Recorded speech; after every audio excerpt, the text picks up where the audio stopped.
Բաժանորդագրվիր մեր YouTube-յան ալիքին, որպեսզի առաջինը դիտես ժողովրդական բժշկի նոր թողարկումները։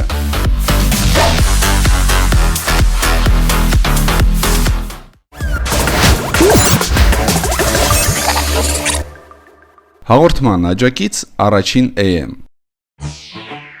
Երկու խորհուրդ, թե ինչպես բուժել ստամոքսի խոցը։ Հրաշալի օգնում է խոզի յուղը։ Հարկավոր է 1 ամիս ամեն առավոտ ուտելուց առաջ ընդունել 1 ճաշիկ թալ խոզի յուղ։ Չնայած նրան, որ խոզի յուղը իրոք շատ լավ է բուժում ստամոքսի խոցը, ոչ բոլորն են համարձակվում այն կուլ տալ։ Հենց այդպիսի մարդկանց համար տարբերակ 2։ Պոպոկի կեղևները տեղավորում ենք կես լիտրանոց բանկայի մեջ, վրան լցնում ենք մաքուր սպիրտ, փակում բերանը եւ թողնում այն 10 օր։ 10 օրից մեր դեղամիջոցը պատրաստ է։ Հարկավոր է 1 ճաշիկ տալ թուրմը ընդունել ուտելուց 20 րոպե առաջ եւ այդպես օրական 2-ից 3 անգամ մինչեւ կսպառվի այն ամբողջությամբ։ Այսքանը, առողջություն բոլորին։